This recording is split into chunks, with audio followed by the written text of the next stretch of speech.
Hello, everyone. We'll just give it a couple of minutes to wait for anyone else to join.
Right.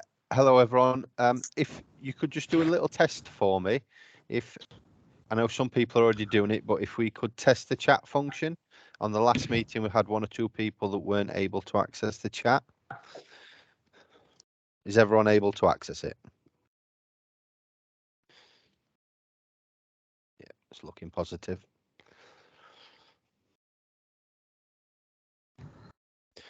So that's a good start.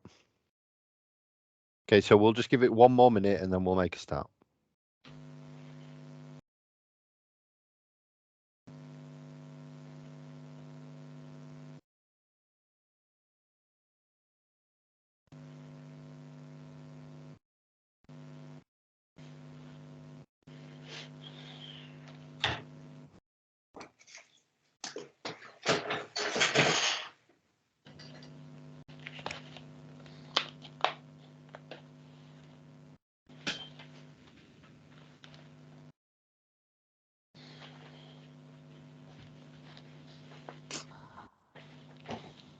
Right, 9 forks, spoon.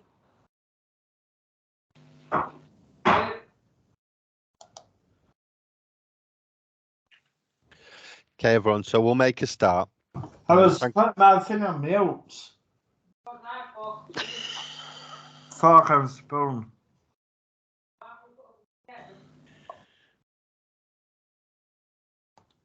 Okay, everyone, thank you for coming. This is the second meeting of the Safety 7, where we'll be discussing dealing with rejections and knockbacks.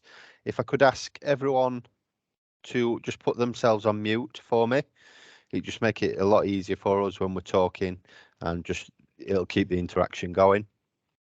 So just a couple of sort of housekeeping rules with it. If you can keep yourselves on mute whilst we're going round the 7 and talking, we will have opportunity for feedback and discussion towards the back end once we've finished talking. Then the most important thing to remember for this is what we're doing is we're looking at giving back to people and engaging in discussions and sharing experiences. So we're creating a safe space here. There's no such thing as a silly question.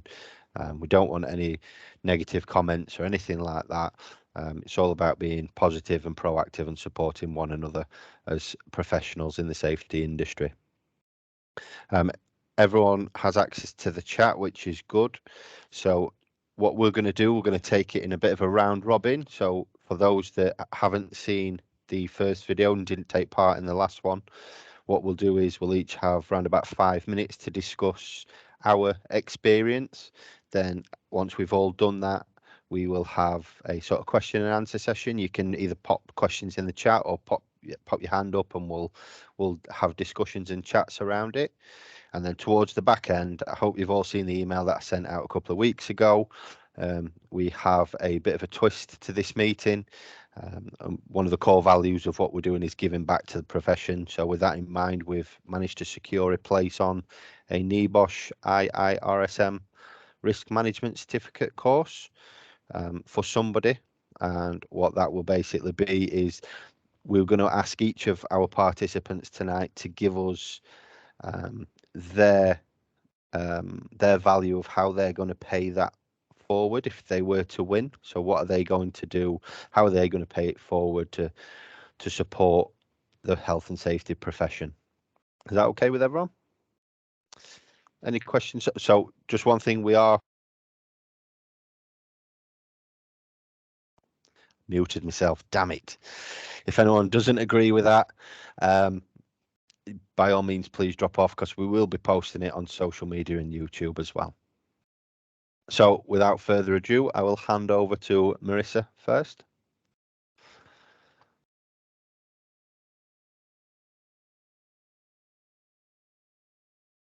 You're on mute. Damn it. Oh, gosh. We got through the whole last meeting without that, didn't we? Now we've done it twice in 2 minutes. Concentration's gone. Forgive me all, I'm just recovering from COVID, so it's taken my brain away. Yeah, I'm Marisa Firkins. I have a health and safety consultancy called Safety Forward, which has been established for around 7 years. I'm a massive advocate of developing people through health and safety. And I've actually got one of my team on this call at the moment that I've recently employed, who had the certificate but not the experience. So I'm really pleased to take part in this webinar, because hopefully I can share some of my feelings on the subject with you. Thank you.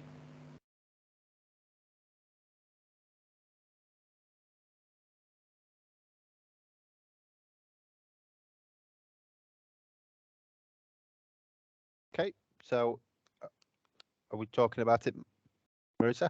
I'm sorry, I thought we was doing an intro to ourselves. Apologies. Okay, so there's 4 main top tips that I've got, basically, that I'd like to share with you. Okay, so the first one that I want to share is basically asking for feedback. It sounds really basic and simple, but over the past few years, I've had lots of CVs come through to land on my desk or through my email, and I've engaged with those people, or that I've interviewed them, and I've given them the chance to have feedback if they haven't got through. And for the first time this week, someone actually took me up on that. So they picked the phone up and actually asked me for feedback. And it was just that they hadn't got the right. It was for someone with 2 years experience. So I talked to them about an entry role. So getting that feedback is really key, and it's such a basic, but so many people don't take me up on this. And it's just a really good place to start, a very obvious one. My second tip really is being realistic about the role that you're applying for. So if you're applying for a post that requires sort of 1 or 2 years experience, if you get knocked back from it, don't be surprised. But there are things that you can put in place to, if you've not been in a health and safety role, to back up that you do have some element of experience. And quite a few people sort of fail to get that in. So what I'd say is it's a really good idea to try and volunteer with, if there's events running in your local area or charities, try and do some volunteering with those, for a good year, just so that you've got chance to evidence things like managing risk, delivering toolbox talks, or, influencing health and safety in a charity, or, just working alongside other people. The route that I took, I worked for a big organisation which had a trade union presence. So I became a trade union health and safety representative as a volunteer, and that's how I got my experience in, basically, by doing that. So yeah, try and volunteer in order that you can demonstrate that experience. Consultancies like my business are a really good place to start, because consultancies do take on sort of entry level, but I think you have to be realistic with things like wages. So, you know, we generally take an entry-level person on with the qualifications but no experience at around £26,000 a year. Now, for some people, that's going to be a drop in wages, but it takes me 2 years to actually develop someone and get them into a sort of full-rounded employee. So I think you've got to be realistic about at the wage entry that you're coming in at as well. When I've advertised for, you know, sort of experienced posts at significantly more money, I do get people apply with no experience, but at the higher pay bracket, I am expecting sort of someone to be able to lead and direct. So I just think, you know, be realistic about sometimes you might have to a drop in wage in order to develop for the greater good and the longer term. And my last one is this came across my path this week. I saw something on LinkedIn and it got me thinking about personal brand. And I'm really massively into personal brand. Someone had put on LinkedIn that almost like a rant saying, how am I supposed to get a job without the experience? I've got the qualifications, but no one will give me a health and safety job. And I instantly saw that, and it wound me up a little bit when I saw it. So be mindful of your personal brand, and when something like that happens, what I'd like to see is actually someone to put something like, can anyone guide me or give me advice on getting into the health and safety industry with no experience? Any comments gratefully received. So it's just turning it round into, you know, just something more positive. So be really careful of personal brand and how you display yourself on things like on LinkedIn. If you go onto YouTube, Laura Orcott does some great presentations on personal brand, and I think it's really important as an individual. So just take a look at those. So yeah, those are my four top tips. Back to you, Neil. Thank you. I'm just having a little difficulty with a few people. They're saying that they can't get on, so I've just been trying to get that sorted. So I was listening. I just wasn't being rude. I think, is it Katie up next? Great, yep. Hi everyone. I don't know if we're doing a little intro of ourselves or not now, so I'm going to just follow Marissa's lead. I'm Katie Jenner. I've been in the health and safety industry for 10 plus years, to be honest. Time has flown by. I've always predominantly been in the construction industry, so specialising in construction, mechanical and electrical engineering and fire and security.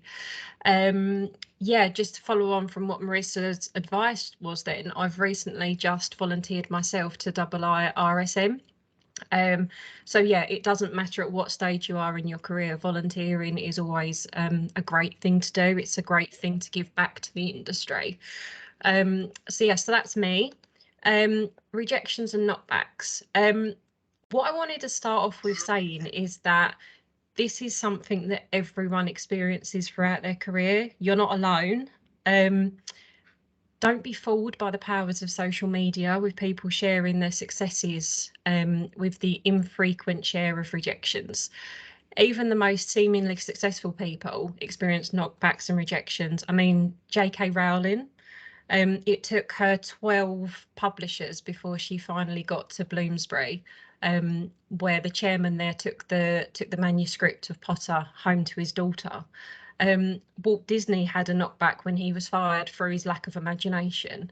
So what I'm getting at there is it happens to us all. It doesn't matter who we are. It's taken me a little while to reflect on this topic for the Safety 7. Not because I've never experienced rejection or knockbacks. Yes, there have been times that I've been rejected for a new job. Yes, there have also been times I've felt rejected by my peers. Yeah, there have also been times that my hopes and dreams have come crashing around my ears.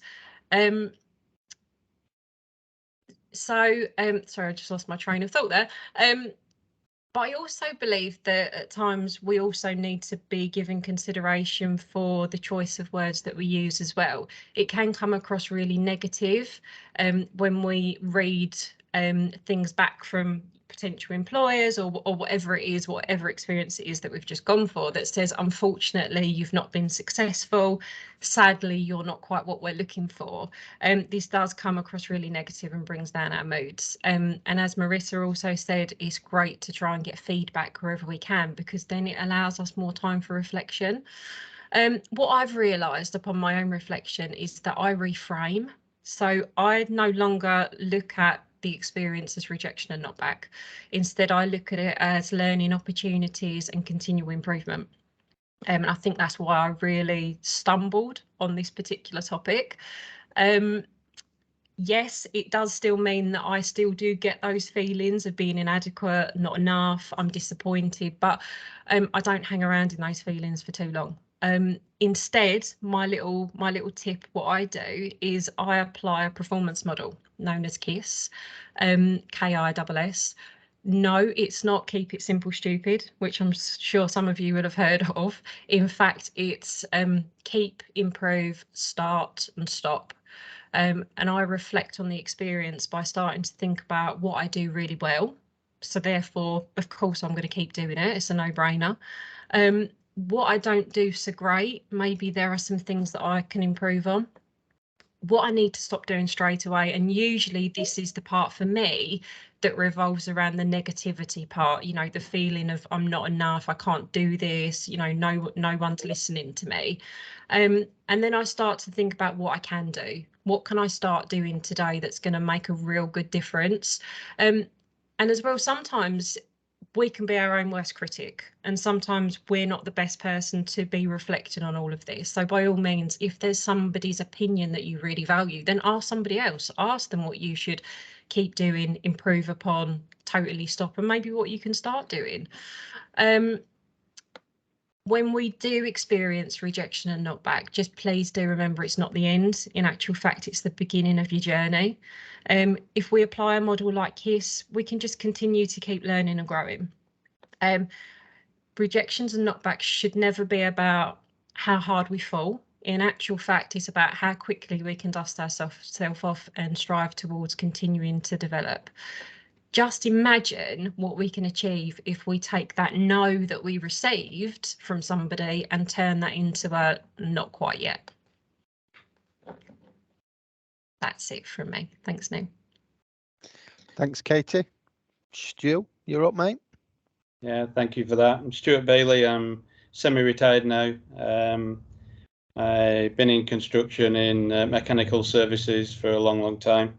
From both the inside as part of the company as a company secretary, and actually listening to external consultants coming in and telling me how it should be, but then leaving you to it and having to get on with it, to taking it on my own back to say, I want to know more about this. And that started my career off in health and safety, was being curious. And I think every safety professional is curious.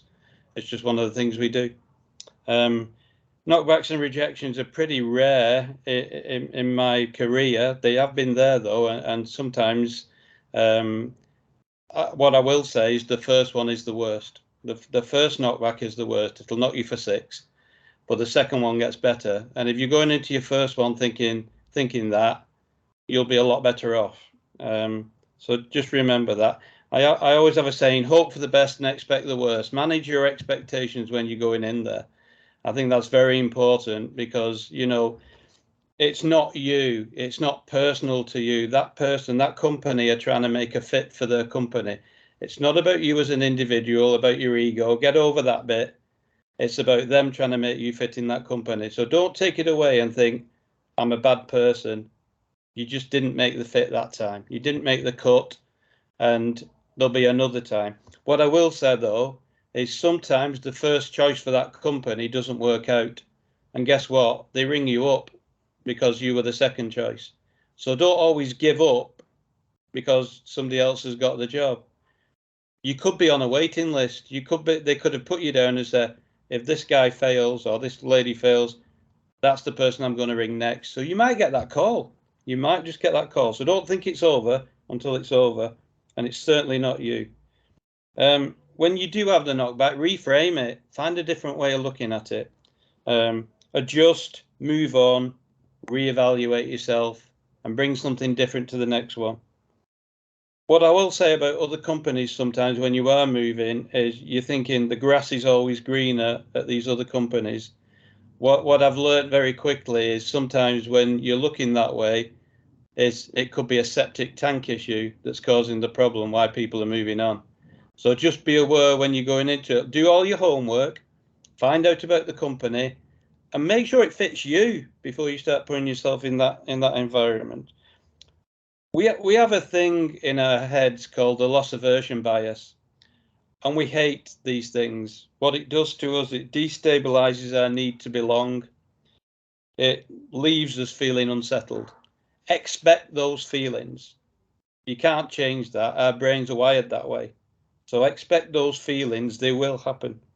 It's part of life, and it's healthy to accept it.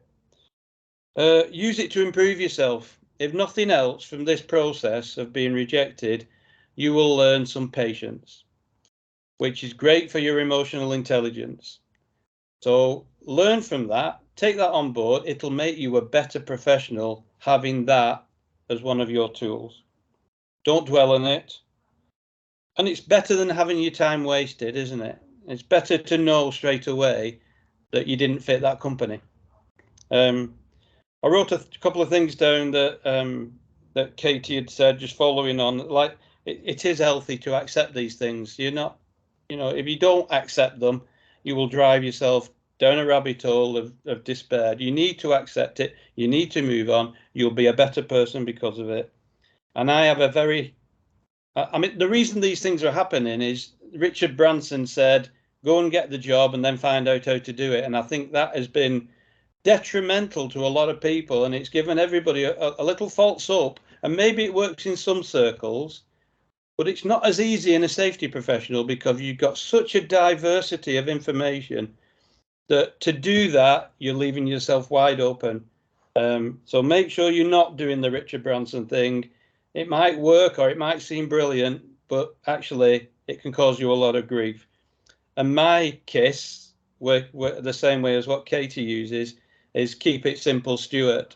So I try and bullet point everything, make it easy, and tackle it as it is. I'm nothing but the way I talk, and that's it. So thank you. Next person. Thanks, Stu. Over to you, Scott. Cheers, Neil. Hi, everyone. I'm Scott Crichton. I'm a principal health and safety consultant with WorkNest, which is a national consultancy company. I've been in health and safety now for 15 years, and I've worked around different areas, different sectors. I really love this because this is not the glitz or the glamour that we often see out there in the world of social media. This is the sort of the warts and all version, and this is what resonates with people, which is really good. I'm just going to give you sort of aspects of my life where I've felt either there's been a knockback or a rejection or failure. So like many of us, I had parents that had parental divorce when I was younger. I suffered bullying when I was a child at school. I moved from England to Scotland and I was at 4 different schools within 2 years. I joined the Royal Air Force and I didn't quite get the job I wanted to get. And when I left the Royal Air Force, I had to go down from 17,000 at the time down to £8,000. I tried to get into the police force and I was rejected 4 times for the police force. Didn't quite make the grade or the cut. And like quite a few of us, I've been for many different job interviews in my time and not been successful as well. And then most recently, I've been unsuccessful at Chartered Fellowship this time round, but I'm determined to get it this year. So I guess, how can I reverse those things? I just give you my sort of top tips. So I guess the first thing to ask yourself is, what is it you hold on to when we go through these points in our lives, these sort of storms or things where we don't feel that we are sort of making the grade. I'm just reading this excellent book, Dare to Be by Brené Brown, which is a very good book. And the page that I came across today is where she's talking about the shame squeeze, talking about us being never good enough, or that voice inside our heads where we ask ourselves, who do you think you are, Scott? You're not good enough, and that type of thing. So there's a couple of things that I always relate myself back to when I have those internal challenges. I'm quite a tenacious person and I persevere a lot as well. So there's sort of a couple of things I hold on to is I've got a very much a I'll show you attitude. And I love two songs. One is the Chumbawamba, I Get Knocked Down, but I Get Up Again song. And then the other one is Aaliyah, Pick Yourself Up and Try Again. So those are the two sort of songs I come back to and remind myself of. With regards to the practical elements of being a health and safety professional, when you go for an interview and if you're unsuccessful and you don't get it, I often think to myself of these as doors to open and doors to close. And the doors that close are probably the doors that wasn't supposed to be open for me in the first place. And now actually I've retrained myself to think about when I go into a job interview, it's probably 50-50, them trying to suss out if I fit them and me 50-50 trying to figure out if I fit them and I actually want to work for them in their place of work. So try and think of failures, knockbacks, rejections as doors or gateways to get you to where you need to be. Similarly, like some of our fellow colleagues have said, I also think about what can I learn, what can I do differently next time. For me, in terms of health and safety, I had to move countries from Scotland down to England purely because I couldn't get a job. So you may have to move as well. Just keep that in mind. Make sure you've got good people around you. So make sure you can talk to people. You've got a safe space, like what we talked about earlier on. And I would definitely advocate mentoring. Make sure you've got somebody that can mentor you and signpost you and direct you where you need to be. Reflection is great, like we've said, but don't dwell on something too long because you can drive yourself stir crazy. Think about what your unique selling point is, what makes you different to someone else, and why an employer should recruit you and not someone else, as Marissa was saying, in terms of your personal brand. And then sort of towards the end of that would be fitness. I probably don't do as much fitness as what I should, but fitness is good for us and it gives us that physical, mental space to think about things and not to sort of chew over something too much. And then finally, I wrote an article recently, which I'll pop in the chat, talking about how to break into health and safety. It covers some of the stuff that we've already talked about in terms of volunteering, which I would 100% definitely advocate as something if you're struggling to get a job or you're struggling to think about what you can do differently, then think about volunteering because it's a great way to develop yourself. And then lastly, just keep going. Don't quit. Just keep going. Thank you. Cheers, Scott. Over to you, Liz. Thank you very much. My name is Liz Hancock. I am Head of Health, Safety, Environment and Facilities for Unipart Rail. I've been in health and safety for as long as I can remember. I've done a wide variety of roles from, working in shipbuilding. I had my own business for a period of time. I've done enforcement, insurance, and in that, that time, I have experienced, quite a few knockbacks, rejections for positions. So I'm going to share my sort of thoughts around that. It's definitely going to build on Marissa and Katie and Scott as well. I view feedback as an absolute necessity. I don't see it as an optional. I see that you should force feedback. So if you have been rejected for a role, make sure you get that feedback. It's professional courtesy for a start. Organisations that don't willingly provide you feedback is definitely an organisation that you don't want to be working for anyway. So that's how I see it. But I'm currently recruiting, and if I'm asked for feedback, I will give it, but I will also give it willingly, and I will give it constructively. Be prepared as well when you ask for that feedback, for it to hurt, because it may well do, and it's not nice to hear. So it might be, you don't have enough experience, or we felt that one of the answers to your question came across as arrogant, which is definitely feedback I've had before. I'm overly self-assured, I would say. But remember it, and work on it for you next time. I also think before you go for that job, review your successes. So how did you get your last job? You use your 5 whys. It's, you know, it's a safety tool. It's there for a reason. You know, what did I do to successfully get the job that I'm in now? What was the feedback I've had here? And then take that into your next interview. I would say as well, use your mentor. I think a mentor is an absolute, again, necessity in any career. I've got mentors. I've recently taken a younger mentor to myself to help me through the technology space and, you know, the ever-growing digital world. Use your mentor. So, you know, dust yourself off.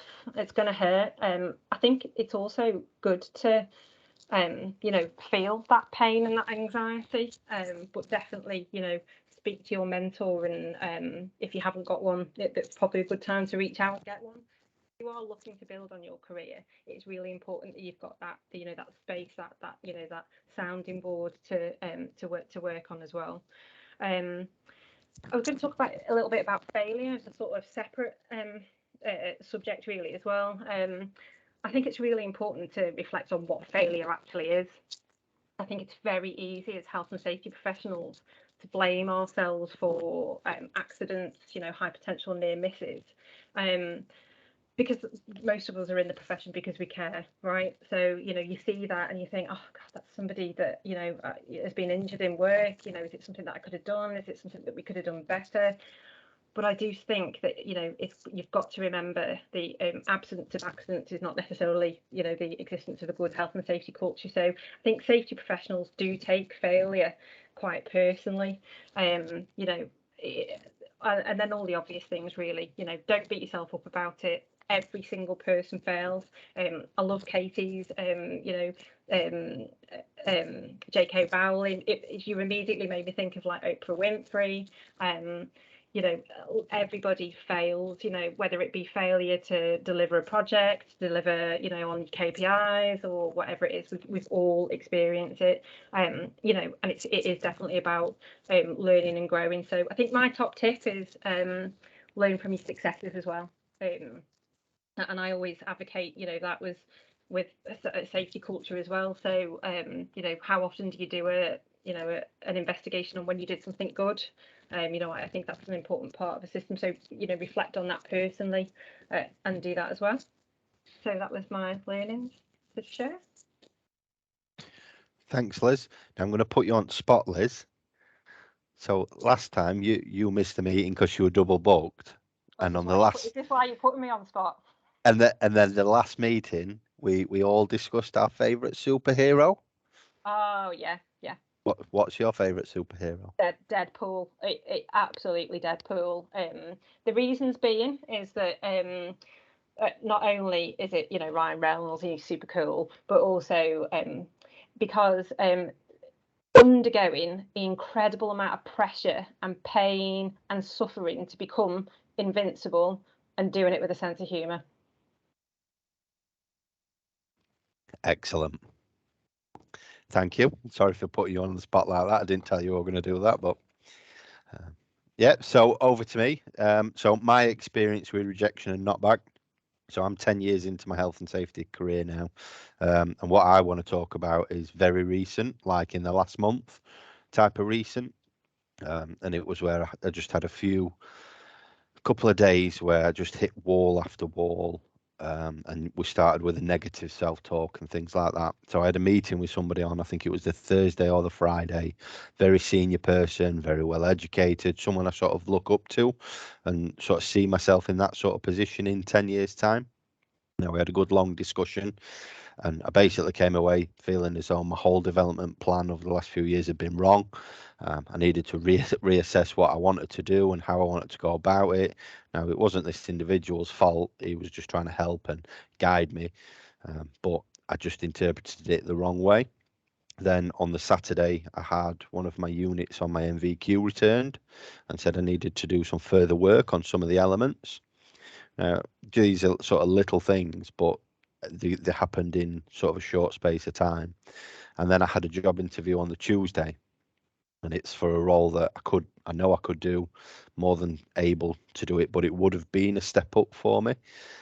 Interview didn't go great, and I came away knowing I'd not put my best foot forward. And I knew I wouldn't be getting selected for the next stage. So that's when the sort of real negative self-talk started. And, you know, when you're thinking negative, it's easy to see only the negative.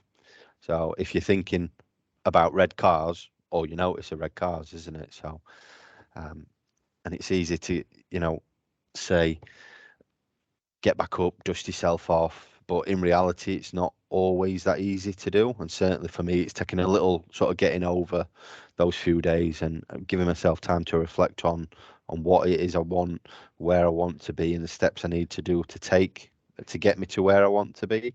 That's what I have been doing for the last couple of weeks. But one thing I'm learning more about is dealing with the emotion side of the situations. It's listening to it, understanding it, asking myself why I feel that way, and rather than trying to block it out or pretend it isn't there, ask myself why. Try to look at it from a distance. Why am I feeling that way? Why do I feel like I'm sort of not good enough? And, you know, starting all that negative self-talk, when in reality we all go through knockbacks. We all have them. We all experience them in our professional life and in our personal life. But the thing is, it's so important to keep going. We all have knockbacks. It happens to everyone. It is a fact of life, but we build resilience from our experiences, and we come back stronger. And the more resilience we have, the stronger we become. And then the stronger we become, the better able we are to help and support and advise others. And I'm glad no one said it, because I'm sure I was absolutely positive someone was gonna. But the common thing that does the rounds on LinkedIn, remember, fail means first attempt in learning. So if we we use the term reframing. So if we reframe failure as it's just the first attempt, yeah, and that's my my little failure. Stop saying the word failure. Rejection and knockbacks talk. Sorry if I'm coming across very nasally. I've absolutely bunged up with cold today. So if we move on to questions, does anyone have any questions? Anyone in the chat?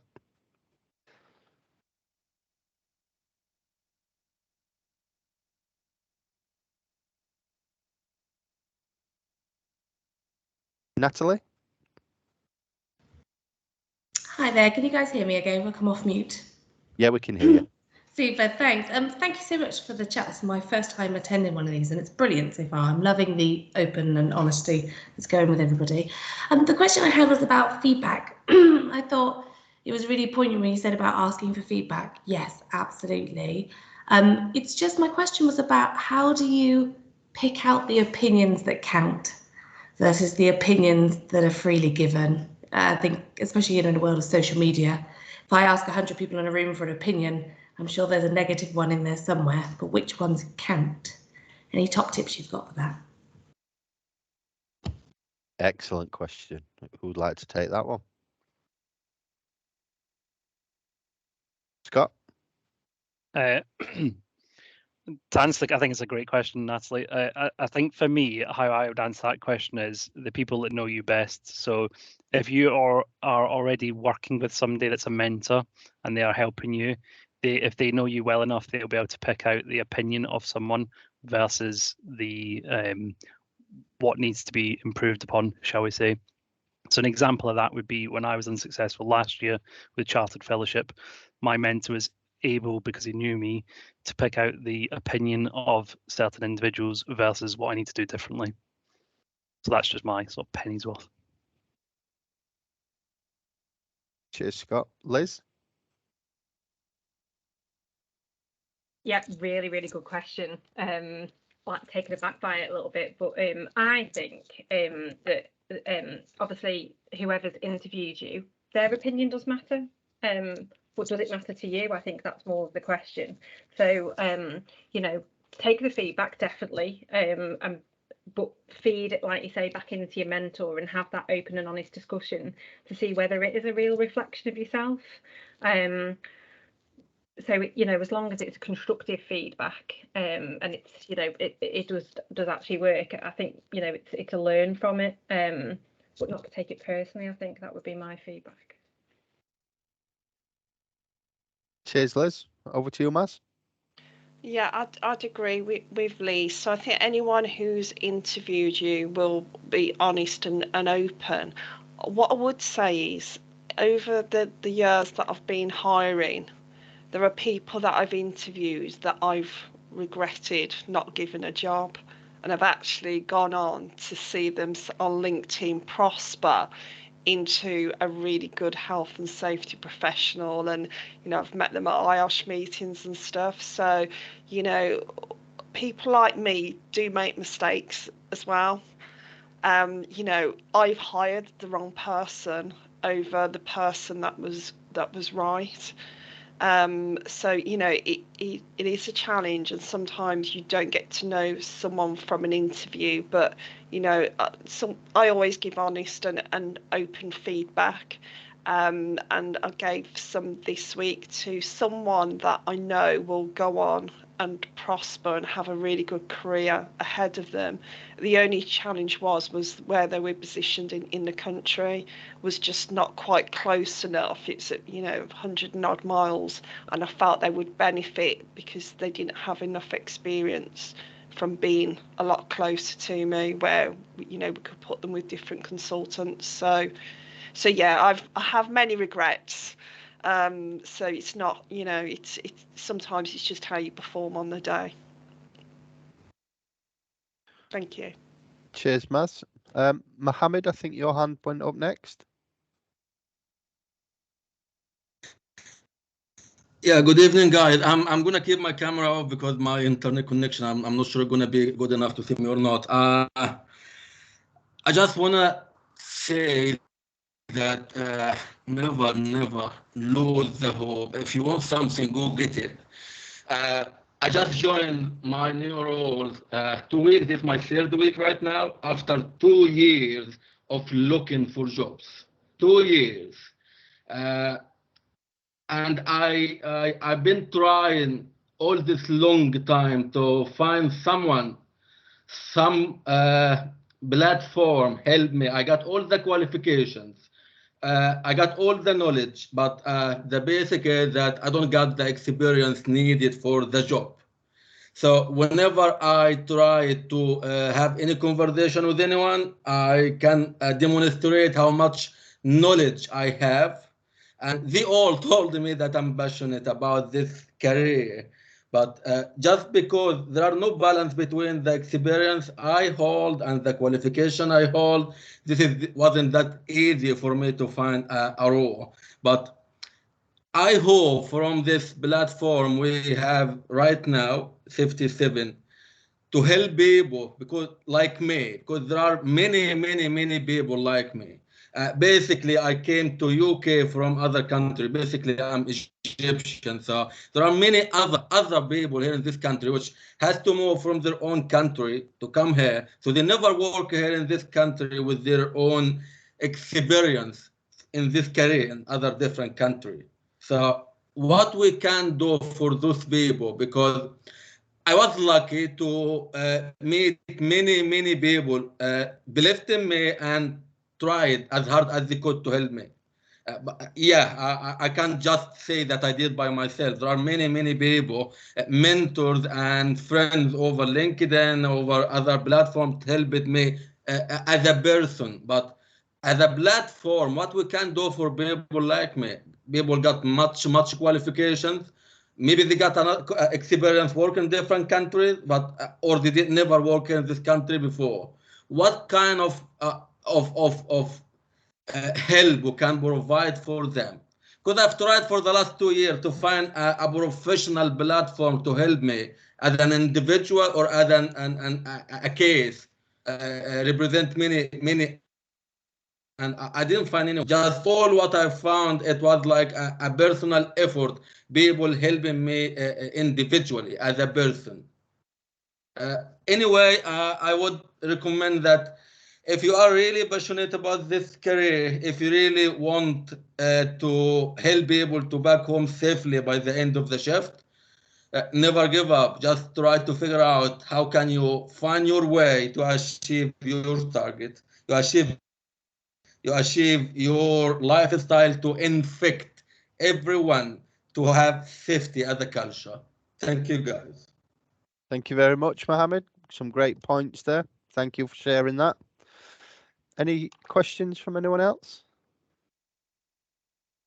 I know, Mark, you've posted a very good comment, very similar to what Mohammed was saying. It's took over 6 years to get your first opportunity, and people wanted experience rather than qualifications.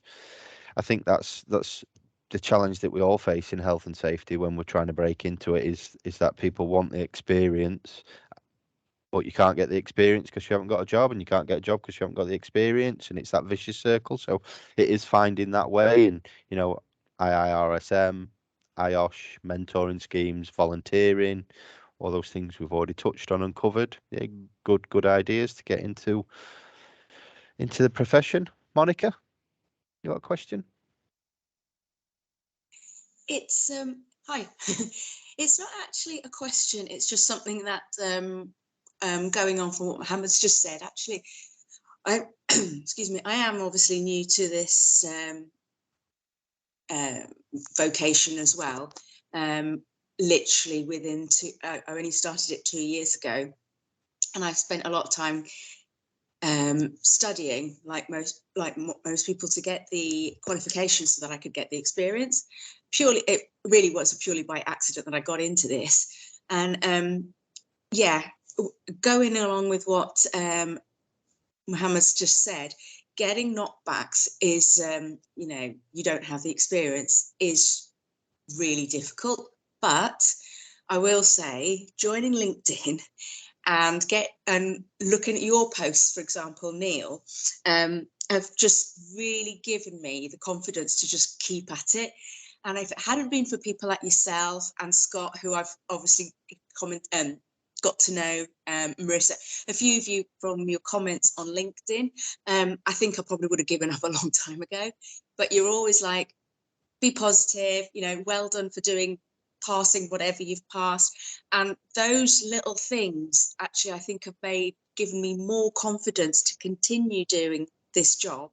So it's not really a question. It's just like saying, without you guys, I think it would have made it a lot more difficult, and I probably would have given up a lot sooner. So thank you. You know, it's really good to have you guys there. And Neil, I am really going to have your first copy of that book. That's it. Thank you for that, Monica. Really good feedback, and that's what this is all about, isn't it? It's helping others and giving that feedback. Mark, I think your hand went up next. Okay, thanks, Neil. Yeah, just want to apologise. I was running late, so I've missed half of this meeting, and it sounds really good what's been discussed so far. So yeah, it's just obviously elaborate more on the point that I've put in the chat. When I worked with Savills, I did voluntary work experience, going around different facility sites, going around with health and safety, going around with area managers, and I'd done that for over an 18-month period. But there was never ever any room to progress within that side of the business, so I've had to go external and move to a different company to get that first shot, that first opportunity in health and safety. But yeah, some of the things that you mentioned before was quite right. Obviously, just paths to go down, but yeah, just wanted to mention that, and that's how I've got my experience from that side, by doing voluntary work. Brilliant. Thanks for sharing that, Mark. Maz? Yeah, I just thanks for your comments, Monica. I think that's a great inspiration to people who are on the Safety 7 panel. What I'd want to say is that if people do suffer rejection and knockback, never let it ruin your passion for the subject. Keep that passion for it alive. So Andrew Maxwell's on this course, and I hired Andrew around 4 or 6 weeks ago. No experience, but had the certificate. And what really, when I interviewed Andrew, it was what really came across well was his passion for the subject. I could tell his brain was a complete sponge. And that's, you know, just as soon as he sat down in front of me, I knew I was going to hire him just because he just had that energy for the subject. And it's been absolutely brilliant working with him the last few weeks because, you know, he gets excited about things he researches, and, you know, never let that leave you. If, you know, that energy, that willingness to learn is just such a fantastic thing to have. So once you get in front of someone when you're being interviewed, get that energy across, because people like me absolutely love that. Cheers, Maz. Mohammed, did you put your hand up again, or is that a legacy hand? I think it's a legacy. Okay. So, are there any more questions in the chat that I've missed?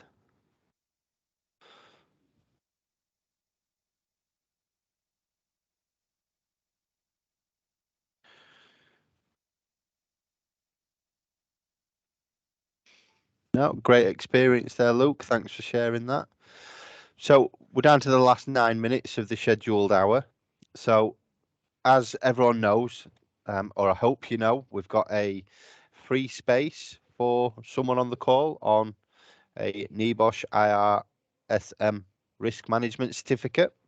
So what we asked was for our attendees to think of how, if they were to win that space, how they would pay that kindness forward and to benefit the health and safety profession. So if I could ask you to either put your hand up or pop it in the chat, and then we're going to decide as a collective, that's the Safety 7 and you guys, of who gives the best answer. Now, obviously, you can't vote for yourself.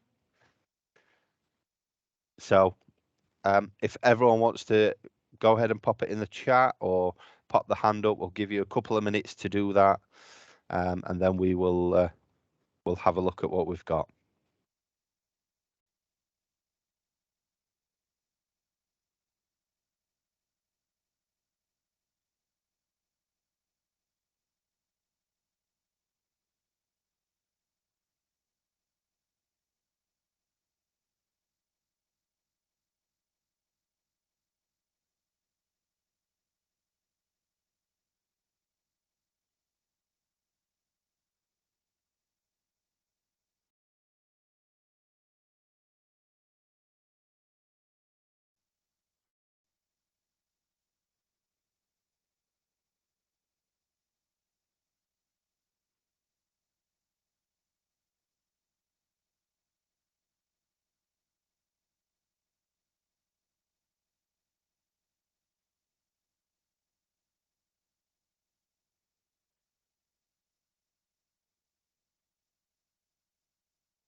So we've got one comment in the chat up to now about it.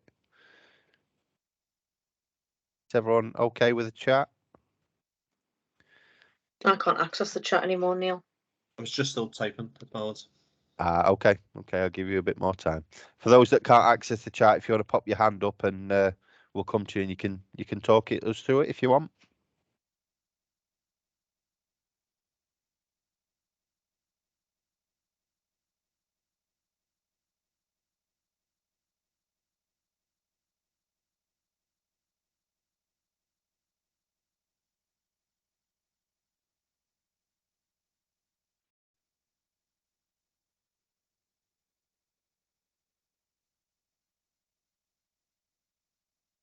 Just why people are doing that, Neil. Just to throw in, I went for an interview a couple of years back now, and apparently I was the least experienced, but they felt I was the best placed person for that particular job. So just to sort of round that conversation off, you may be the least experienced, but you might be the person that they choose as the best placed person for that particular role.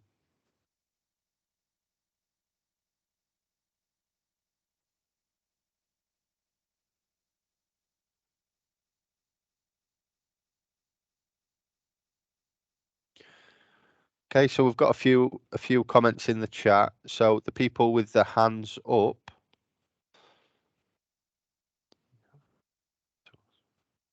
People with their hands up. Matthew Ellis, do you want to go first? Hi, can you hear me, Neil? We can. Thank you.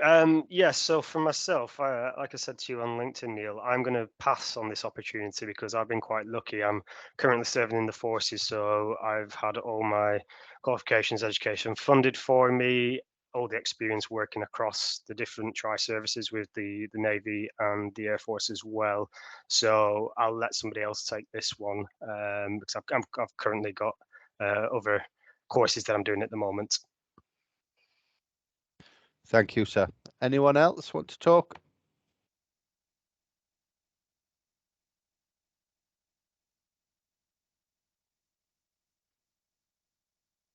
No? Anyone? Everyone got access to the chat?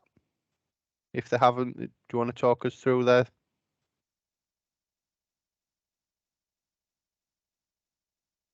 No? So, do we all want? Go on, Sarah. It was just to kind of echo what Matthew's just said as well, to be honest with you, Neil. I'm in a position where I'm, 10 years into the career and at a more senior level now as well. And I think there's far more deserving people on this call than myself. So my way of paying it forward is to step out of the runnings and give people in here that, are more early on in their career the opportunity, because I think it'll benefit them well. IRSM courses are fantastic, and as an organisation, they're very, very supportive. If you're signed up and you get their monthly magazines and their newsletters and their comms that come out, it's fantastic. They're really good. So I do, if you're not already signed up with them on their competency framework, I would strongly advocate that you do. Very similar to IOSH, but also different in some respects. So, don't dismiss it and only think IOSH, because you see that on the job descriptions. Please, IRSM are a fantastic organisation as well. So I'll bow out of this one as well, but I'm sure there's somebody more deserving out there than me. Thanks for that, Sarah. Mr. Hope, sir. Hello. Yeah, I'm the same. I'm in a position where I'm currently doing a level 6 and stuff like that. So I'd just like to step out and say it again to somebody that obviously needs it a bit more than what I do. Can I just bring something up? Obviously, we've covered experience and stuff like that. There's something that I've been thinking about for the last few months. Anybody who's connected with me on LinkedIn will see that I've recently changed jobs, and I'm not a HSQE advisor anymore. I've actually moved into the contracts manager position. It's just with experience. Obviously, I know we're saying it's hard to get a break into health and safety, and it took me 7 years before I actually got a health and safety position. But when you look at it, look at the bigger picture, obviously everybody's responsible for health and safety, which we all know. So any position that you're in currently, you can do things within that to get experience within health and safety. The reason I've gone from contracts manager, from health safety advisor to contracts manager is because at the minute I feel I can do more towards safety in a contracts manager's position than I can do sort of stand on the sidelines as an advisor, because obviously I'm going to be managing health and safety. So it's just obviously when people think they're struggling with experience, you maybe not necessarily, because there'll be things to do with health and safety that you're kind of doing that you probably don't realise. It can come down to that experience. So I just wanted to add that. Thank you, Lee. I think Lee's right. It's where we all start, really, isn't it? It's we start off in a job and we get, because of what we do, the health and safety seems to be attracted to us. It's only nowadays that you can go do an apprenticeship and start off and actually set out straight from school. That's what you want to be. But the rest of us got a job and we did very well in that job. Whatever they saw in us, we gained health and safety duties with it, and that was the. When they say it was by accident, it was never by accident. It was always our intentionality that they saw in us that made us safety professionals. Great stuff. So I think now's the time to sort of vote and look at what we who we think. So if I pass it onto the floor. So if everyone can see the chat and have a look through, who do they think is who's come with the best answer this evening? Can I suggest that we like our favourite answer on the chat? Yep, good idea, Liz. I can't see the chat, so I'm going to have to opt out of that one.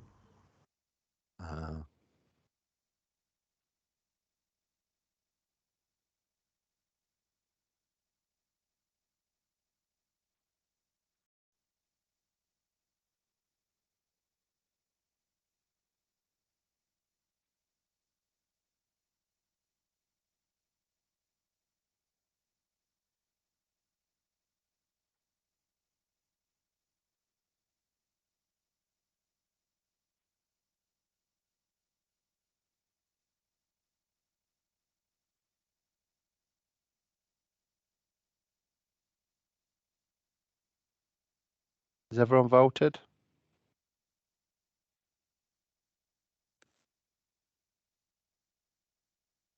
Yeah, I think we've got a winner then, haven't we? I have. Virtual drum roll. Well done, Natalie. And the winner is Mr. Coggan.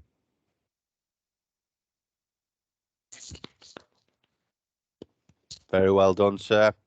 I will pass your name and details on to NEBOSH and they will be in touch about when the course is going to be. And I hope you enjoy it. Right. Thank you, everyone. Is there any more questions for anyone?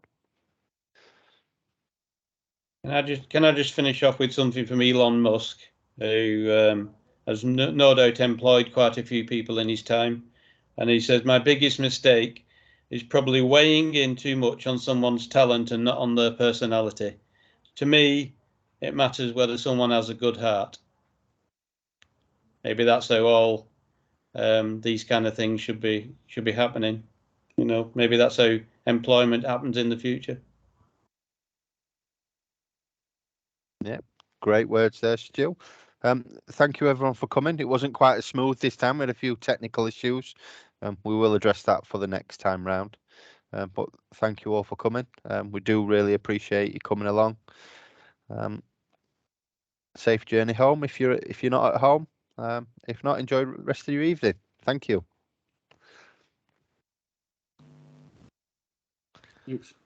Thank you. Scott, are you staying on, Scott? Sorry. Yeah, 7 stay on.